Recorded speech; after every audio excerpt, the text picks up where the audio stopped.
I think that's the best advice that I ever received, is to not be ashamed of being connected with my feminine side, especially working in marketing, because people needs to understand that the power of women on the workplace is way higher than the men.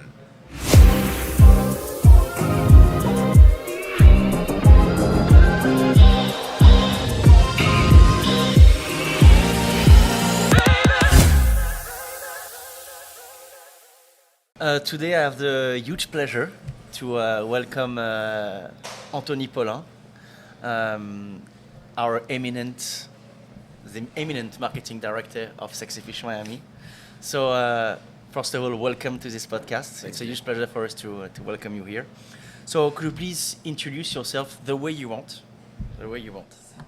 So basically, I'm French, as you can hear is my awful accent. Born and raised in the French Caribbean, spent 2 years in Israel, 10 years in Paris, 8 in New York, and I'm on my third years in Miami. On my professional background, went to ESSEC in Paris, 2 years in Yale in New Haven, Connecticut. Then went back to Paris for my first job. I worked for Chanel for almost 5 years as a PR and marketing specialist. It was my first job, so as a junior. Then I worked for Burberry for a year, opening stores and building strategy across the world. So I opened 17 stores in a year and a half, so that was pretty intense. Then I worked for Adidas in Paris. I was mostly in charge of all the celebrity influencers and athletes sponsored by the brand. And then I got a call from a headhunter in New York for an amazing job in the US. It was, as a French guy, is one of like the biggest dreams to be able to work in the US. The American dream. Yeah, exactly. So funny story about it is I said yes without even knowing what company I was going to work for. Oh wow! Because I was just so excited to be like, okay, I'm leaving for New York. It's time. Like I'm 26. It's time for me to leave. So I worked in New York for Condé Nast for almost 5 years. And I met at Condé Nast Vladislav Doronen, the owner of Aman Hotel, and that was my first foot in the hospitality industry. What a brand, Aman! Yeah, amazing brand, luxury brand, very strong brand. So I worked with them for almost 4.5 years, and now here I am, Miami Sexy Fish. So yeah, only great people, great experience, and probably made me who I am today. So yeah, again, thank you for having me here. Very excited. What a background. What have you shows the hospitality industry, especially like now? What do you feel pleasant working in the marketing in the hospitality industry? Which is really weird because my personality is I'm not a very friendly person because I'm pretty shy, and this job pushed me to kind of like be someone else, public speaking, being the face of the brand ambassadors and all of that. So it's just pushed me every day of like doing stuff that I'm not used to do. And what I love about marketing, it's getting to know stranger. And that's not my forte, if I could say. I'm more like in my comfort zone with my close circle of friends. But this job, marketing for years and years, I'm 36 now, so it's been a long time that I'm doing it. Saying that, I'm just like, Jesus, you're old. But it just pushed me every day in that job to just be someone different, someone that gonna go to speak with people that I don't know. So just meet strangers every day. So I think that's the best part of my job, is meeting new people every day, getting to learn from them, sometimes teach them new stuff. And I think it's just the story of life, just meeting new people every day and just learning every day. So that's the best part of my job. And what I feel like also, what is incredible with your job, especially marketing, is like you're getting to know people, but you also getting to understand them to provide to the needs, basically. Yeah. So tell me if I'm wrong, but to work in the marketing industry, you need to have a lot of empathy to the others. Absolutely. So it's all about empathy, understand each other's needs, and sometimes even understand other people's needs without them even thinking about it, which I think it's the next level of luxury, and that's something that I learned in all the company I worked in the past because I was really focusing extra luxury with Chanel, Burberry. Adidas is a different story, but the fact that I work with celebrity and influencers, you have a different level of expectation with those people. And you have to learn every day how to deliver without even then asking what you're going to deliver. So I think that's the exciting part of that job, is always making sure that you know them sometimes better than they even know themselves. That's amazing. Going deeper, for let's say a green guy like me, or for our audience, how do you define, like, what is marketing basically, especially in a hospitality industry? How do you define that? There is a lot of different definition of marketing. My definition of Yes. marketing, my personal one, is to have the right product or service at the right time with the right price for the right people. So it could sound very basic because that's something I learned in school. And usually when you're sitting on the bench in school, you're like, okay, well, you can still talking. I don't know if I'm going to use that in the future. Like, I was thinking about my math class when I was in like high school, and I was like, I don't need to learn how to do math in my head because I have an iPhone now. We all have like calculators and all of that. But some of the things that you're going to learn in school are going to stay engraved inside of you because you're going to use them every day. And the day that you are trying to go away from them is the day that you are going to be bad at your job. Meaning that in every single industry, no matter what's the level of products, could be an everyday product, luxury industry, hospitality, fashion, silverware, house products, all of that, you need to first understand who is your final customers. You need to understand how much they can spend, what is the net worth, what are the needs, and from that, you're going to be able to articulate all your marketing campaign around those people. And I think that's also the beauty of marketing is, again, getting to know people sometimes better than they even know themselves. So yeah, it's about empathy, but it's also about the way you communicate with your crowd. And most important is about, I love using that word because sometimes this word is like super negative, but it's creating a cult. And a cult is not only negative, it also can be positive because I'm taking the word cult as I'm trying to build a community since day one when I'm working for a company, because those people are going to be your biggest ambassadors in the streets. So you really have to treat them like royalty. That's amazing. So you create a cult where basically the brand is a guru, kind of? Yeah. That's great. Also, so how do you study your market? You said like you have to study your final customer and things like that, but how do you, like, what is your approach? How do you study this market? How do you define your avatar? Like, Yeah.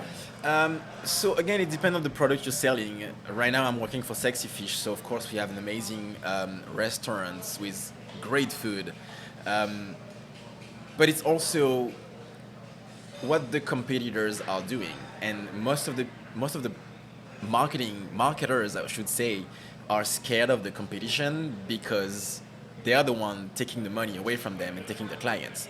I embrace my competition because I'm learning a lot from them, and I also know what can work for my brand and what is not going to work for my brand. So I can have the biggest competition on earth. Like, I'm just going to go back to my previous industry when I was working for Adidas for years. On the sports and fashion industry, Adidas is not the number one. But when it comes to technicity of the products, especially for soccers, which make me feel weird to say soccers because in Europe it's football, but in the US it's soccer. So I'm gonna stick to what we are here right now in the market. But we have the biggest competitors of Adidas is Nike. We are not the same. We don't have the same crowd. We are not the same brand. So most of the brands are trying to compete with Nike when they should just be true to themselves. And I think it's the biggest advice I could give to a marketer is always stay true to who you are and who the brand is. Because if you're trying to copy other, you are going to lose the DNA of your brand. which is very interesting because we always trying to kind of copy what others are doing, especially when they're successful. And in this industry, it's mostly what happened because we have so many restaurants, so many clubs, so many brasseries, so many other places where you can have food, breakfast, lunch, and dinner. But when you trying to be the same as your competitors and at least look at what is working for them, it's probably not gonna work for your brand. So you have to be open-minded and understand that, yeah, you have to understand and know what they're doing, but you also have to build your own strategy, your own crowd, your own product, and your own offer for your guests. So I think it's a great balance between looking what the competitors are doing, but also understand who is your final customer. We don't have the same customers as other brand in Miami or in New York, but it's important to look at what they're doing to really understand the way they're reaching out to the community, and either way take some good pieces of it and make it your own, or just go a totally different direction and just build your own DNA, own strategy for your own brand. And also truly believe that if you're scared about competition, it means you don't really believe in your own brand. But when Yeah. you truly believe in your brand, you embrace the competition, Yeah, you're I mean, doing. don't get me wrong. Like, I'm scared of my competition every day because I want to do good and I want to go toward excellence in my job, Yes. and I'm very hard on myself for that reason. So I'm scared of the competition because I'm always trying to understand what they're doing, but I'm scared in a good way. It's scared in a way that I know who I am, I know who is my brand, I know my brand DNA, and I also know that I will never try to duplicate the same thing, but it's very interesting to just look at what they're doing, especially in the hospitality world because it's a very competitive world. We're competing with hotel, with nightclub, with restaurant, with the small tacos restaurant next door with just like not really into luxury but gonna have an amazing crowd because the food is good. And it's at the end everything comes back to what you served to your guest, so the food. And I believe that if you have the right team, especially in the kitchen, which is very important, you can be successful. But coming on a market, thinking that, and I'm saying that for big brands, coming on the market thinking that because you come with a big name, you are going to be successful. First, it's very arrogant, which it's not a good look. But second of all, you're gonna also just run straight to the wall because thinking that because you have a big name is gonna make you successful, I think it's the biggest mistake that a lot of brands are doing, especially for a different market with a different culture. I had the chance to work across the world. So I worked in GCC, I work in Asia, I work in Europe because of course I'm French, so I worked a lot in Europe.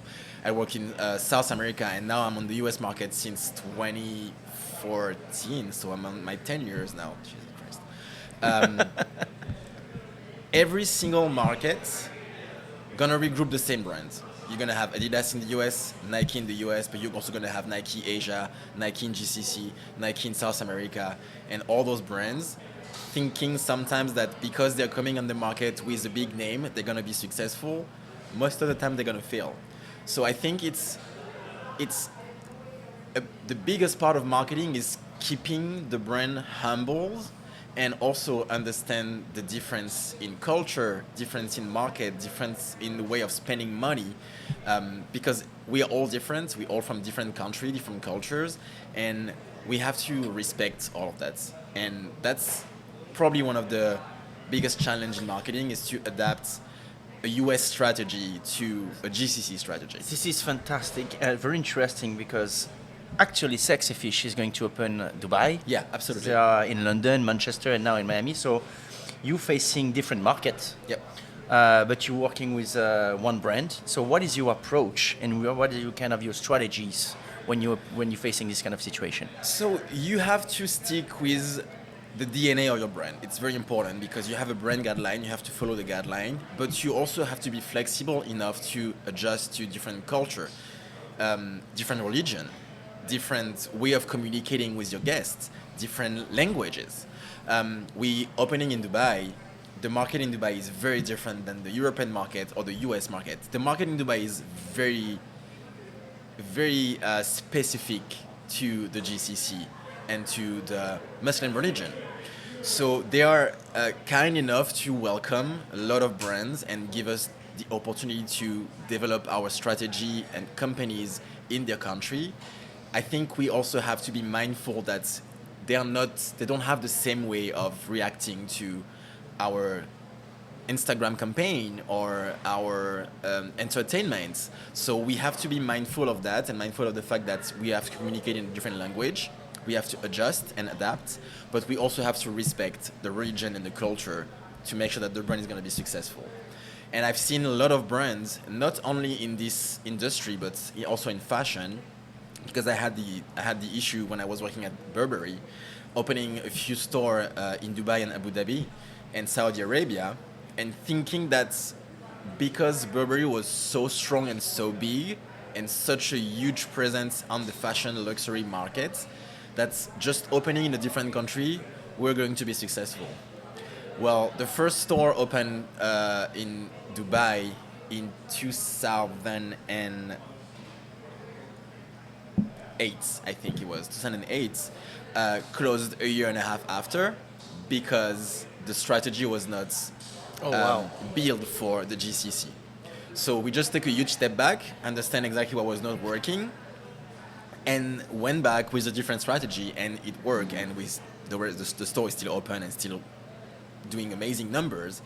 But the fact that the brand thought at the beginning that just because they were Burberry, it was going to be successful in a different country with different religion and different culture was very arrogant and a big lack of humility. And I think most of the big brands sometimes are acting this way, and this is just a big turn off for me. Yes, I believe so. Moving forward, I would like to know, because this is really specific in the hospitality, that we're working on a super club. Yes.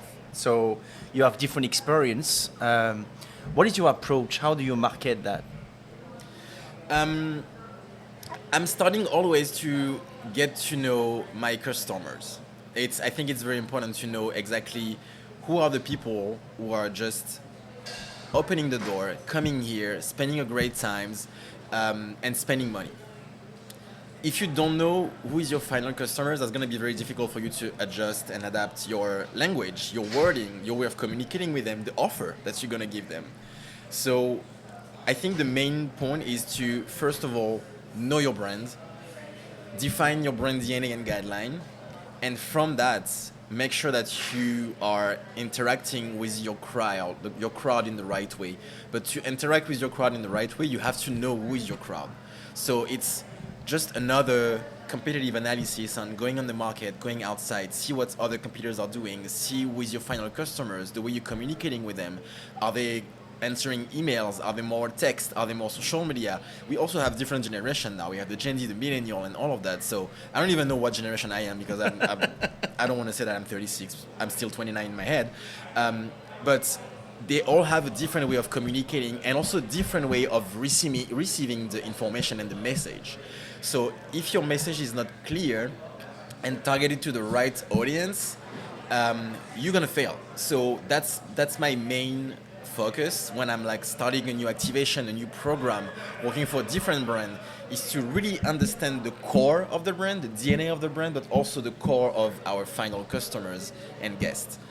I think that's probably, if I had to speak to myself 20 years ago when I first started working in this industry, I would say that really focus on your guests and understand who they are, because they are the ones supporting the business. They are the one paying your salary at the end of the day. If you don't have guests, you don't have business. So it's as simple as that. And I think in this industry, and that's probably my biggest pet peeve, is the fact that we tend to forget that without the guests, there is no us. There is no brand and there is no business. So we should really refocus on who are they, what they want, and how I can make sure that they're gonna have the best experience ever, no matter what the industry. That's super interesting, because you started this podcast and say like, marketing is also the talent to believe, not to believe, like to guessing. Sorry, to Yeah. guess. Sorry, to guess. What will be the guest expectation? So what? How do you make the difference between what the client wants and what the client need? What the customer want and what the customer need? That's a good question. I wish I had that answer, because if I had that answer, I would probably be billionaires right now, running a multi-billion dollars company in marketing, or being a guru of public speaking and doing like conference left and right across the world. But I'm not. But I think that what your guests wants are gonna, most of the time, you have to listen to them. So they're gonna tell you what they want. What they need is a little different, and you have to tweak a little bit the fact that you listen to them, but you also have sometimes to guess what they would love to have without even asking. And it's coming from the kind of crowd you're trying to reach out. Are you reaching out to like 16 to 20 years old? Are you reaching out to people more on social media? Are you reaching out to people who are still like reading old school magazine, paper magazine? Are you reaching out to people Googling everything? And from those data, you will, if you're good at your job, you will be able to define what they want and what they need before they're asking you what I they think need. Larry Page from Google said like the new gold now it's data. Yeah. So when you well, as you said, like if you're doing your job correctly, someone who controlling efficiently the data can guess. So this come to my next question. Like, do you incorporate like some AI or some new tools in your daily job or no? Yeah, I mean, you have to be really crazy to not, especially in the marketing field, you have to be really crazy to not at least educate yourself on all the new technology, all the new system and program.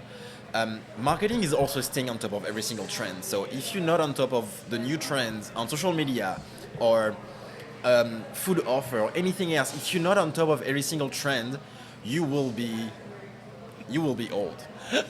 You will be old, and I think it's probably the end of your career in marketing. So I'm learning and trying to educate myself every day on new technology, new program, new trend. I'm also very lucky to have younger elements in my team that gonna also teach me on that, because, and that's gonna lead me to a really good point that yes, you have to stay on top of every single trend. Yes, you have to educate yourself. Yes, you have to incorporate new technology, new program in the marketing, because the way is going super fast. But it's also, for me, a good way to have a legitimate. Let me try to rephrase that. It's a good way to use your power of legitimate authority, which means that you can have authorities coming from your position in the hierarchy of your company. Basic stuff. It's one-on-one authority and one-on-one hierarchy in a company. But the word legitimate is very important, because you need to have the respect of your team to be a good leader. And most of the old school leader don't really listen, don't really want to learn from their younger team members because of ego. And I think ego in general, not only in the professional setting, is what's gonna drive the human race to the end. And I'm being like very extra about that, because there is something that I absolutely hate in companies and in life in general, is people with a huge ego who just don't want to learn from others. And 100%. those people are usually the one that you will see traveling in an all-inclusive hotel, never leaving the hotel, never trying to get in touch with the local community, never trying to understand the culture, never trying to try different food. And that's also the reason why I worked for Aman so long, is the fact that, yes, Aman is targeting really high net worth people, but every single location are in a very secluded place where you're not gonna have any other option that's being in touch with the local community, because first of all they're working in the hotel. That's a big part of Amman rules, to just have the local community very involved in the life of every single location. But also the fact that you're gonna be like hours driving from the next big city, you have to be in touch with the local community. So it's a big circle, but yeah, at the end, yes, I'm using all the new technology because I think it's also just being able to learn every day, and that's the biggest chance that we have as a human being living in this era, that we have access to everything like with your finger. Yes. But you have to use it in a very good and wise way. And I think that's the power of wisdom. So yeah, I use new technology, just to give you a short answer, because I went really far in that. No, it was amazing. But I use new technology, and I think it's very important to all company to integrate that new generation coming on the market, eager to learn, but also they're going to be able to bring such like a fresh breath to this industry. This is exactly where I want to go. You were talking about the ego, number one product killer ever. Yeah. Ego. But I feel, perhaps it's my own vision, but I feel that this industry, hospitality, is still suffering a lot because of ego. Because it's like a old school industry, and so we're talking with old school operators, and I feel like ego in this industry still remain a big problem. So how do you deal with that? Do you deal with in your, especially in your sector? I don't deal with that. Be careful, it's yeah. ego.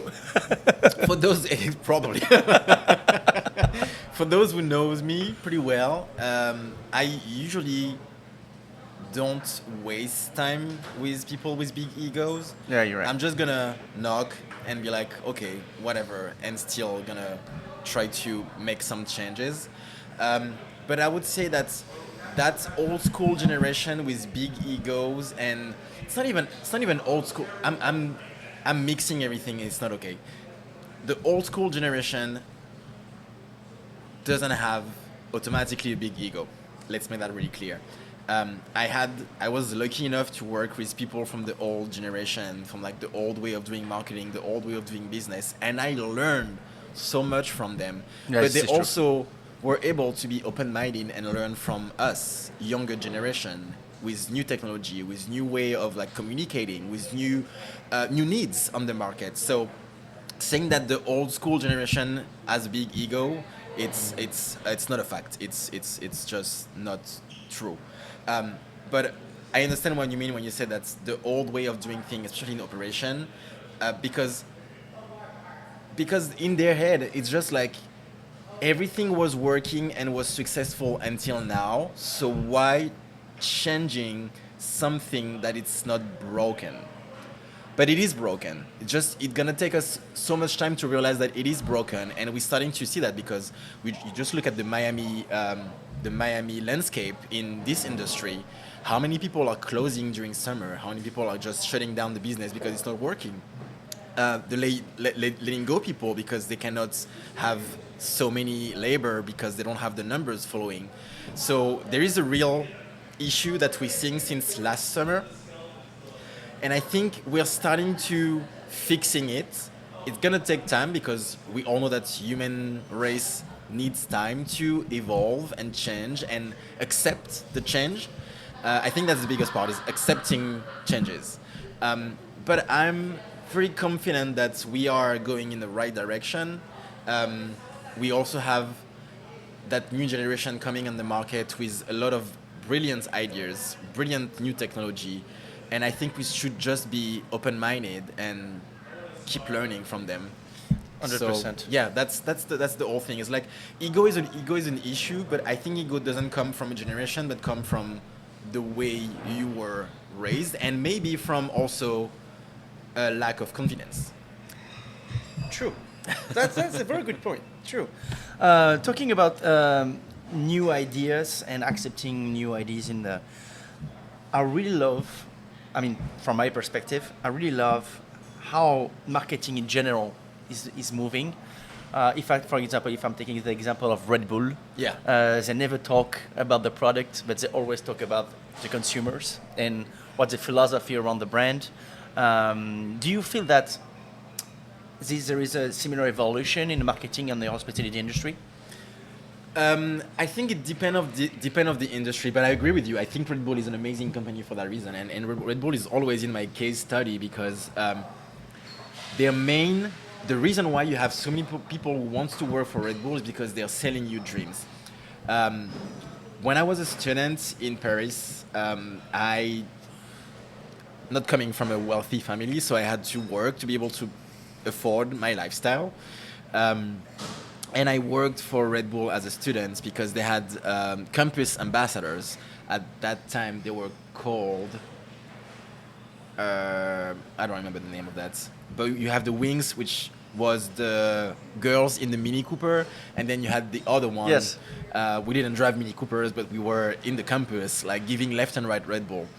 And so I worked for them for 3 years as a student.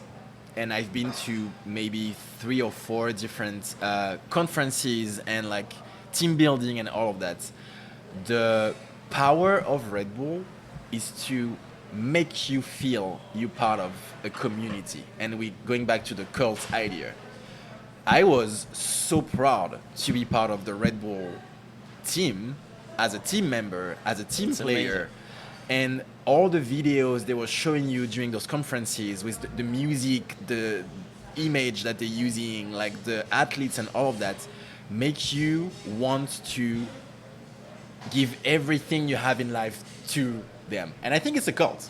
Yeah, 100%. You know, when you want to give all your money to a guru, it's a cult. So I wanted to give all my free times, all my spare time to Red Bull because I had so much fun working for them because of the concept, the brand, the image of the brand. Because you also, when you're outside as an ambassador, people are looking at you like, oh, you're the ambassador for Red Bull, you're an ambassador for Adidas, you're an ambassador for whatever brands. And I think it's what also give you the thrill of, oh, I want to reach excellence because I want them to be proud of me. And I think in every single company I worked for in the past, I had that feeling, and including Sexy Fish today. I am really proud to work for Sexy Fish because it's a brand with an amazing DNA, with great values. We have amazing chef in the kitchen in the US, in the UK, and soon in Dubai. I interviewed him. Yes, so Chef Douglas right before, of course.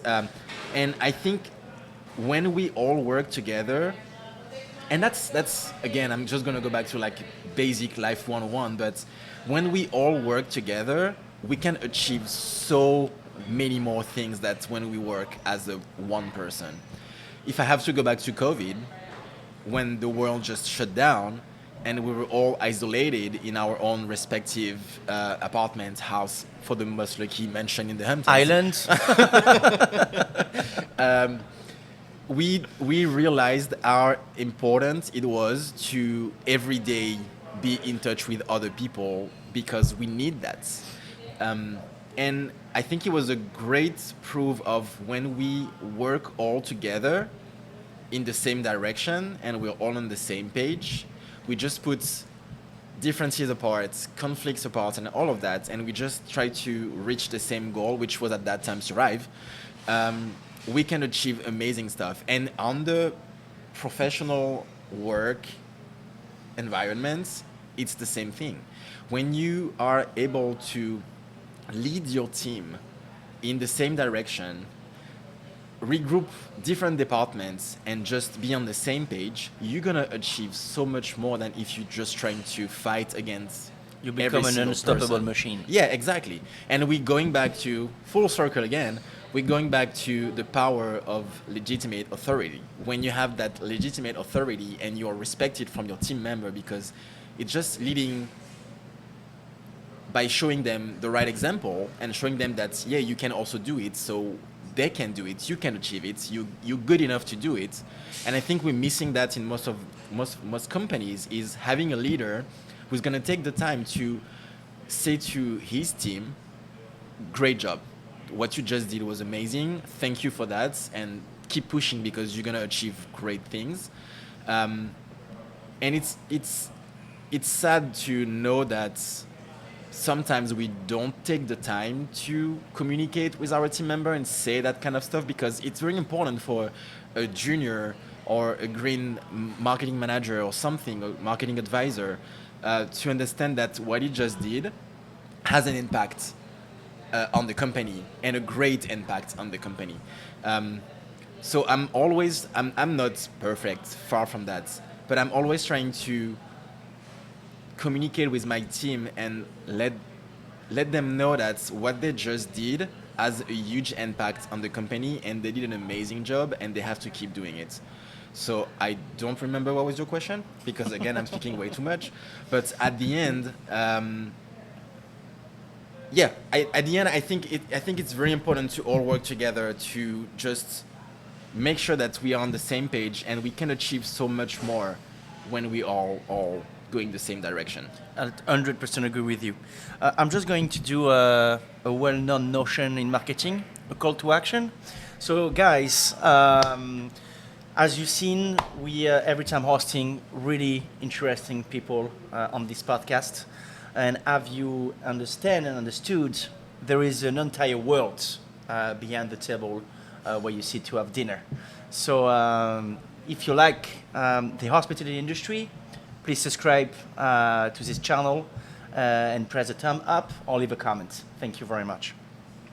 Anthony, if you have to leave a message for the next generation of marketer, or for the people in the marketing industry, what it will be? We never know how long this podcast is going to stay on internet. Perhaps someone in 2 centuries is going to find these videos. That's a great question. I learned something from my first boss when I was at Chanel. And Chanel is a very feminine work environment, fashion, extra luxury, and all of that. And I learned one thing is, men in marketing has to stay in touch with their feminine side, because women in marketing are way better than us, because they understand, they have a different connection with their own sensitivity and other people's sensitivity to understand exactly what they want, what they need, and how they can help them. So I would give, especially to the men, the male, the male audience in marketing, always stay in touch with your feminine side, because that's gonna really help you to just connect with other people's sensitivity. And that's something that I learned really early in my career. And I think that's the best advice that I ever received, is to not be ashamed of being connected with my feminine side, especially working in marketing, because people needs to understand that the power of women on the workplace is way higher than the men. So yeah, that's my advice. Anthony, thank you very much. Thank you for having the time, and it was amazing. Thank you very much.